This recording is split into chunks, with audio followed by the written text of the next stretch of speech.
Good morning.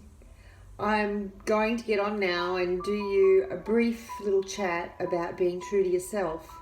That's what I promised you a couple of days ago, and I am a woman of my word.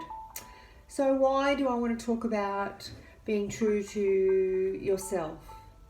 Because I think it's really important for your peace, for your ability to find joy, fulfillment, happiness in this world, to be able to be true to yourself. And it's an issue that's come through my office repeatedly. And just this week, for example, I saw a retired gentleman who's been seeing me for a few times and who identified the times and places and circumstances when he'd be comfortable inside his own skin, when he was being true to himself. And now he's given himself permission to do that and not feel guilty about it. Then there was this young mum who's been through some trauma. She has some children with some challenges and she's going through a divorce. And she'd given up painting despite years ago identifying that painting gave her pleasure. So after we chatted for a while last week, she gave herself permission to do it again. And then to acknowledge that she was good at it and that other people thought she was good at it. So now she's actually sold 4 of her paintings.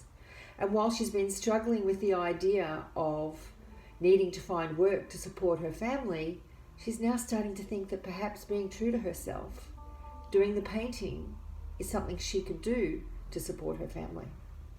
And then on another vein, last night I was lucky enough to go to the first Cher concert, Cher, in Melbourne. And Cher was amazing. This amazing 72-year-old woman, an icon and a good role model. Like everyone, she admits to making mistakes and doing things badly sometimes, but she got up. And at 72, she's found herself. She is being true to herself. She's amazing. But how do you do that? So I want you to think about this. You need to first know yourself and acknowledge yourself and own who you are. And after you do that, if you can't do it by yourself, then come see a psychologist, talk to friends, ask them why they value you. Feel what feels right for you.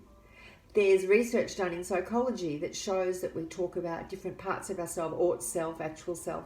And when there's discrepancy between these parts, we feel really miserable. And I see that in my clients as well. So I remind you again to figure out who you are. And then life gets easier, more pleasurable, easier to cope with, more joyful. So now I challenge you to know you, honour you, be you, and smile. I wish you joy. Good day.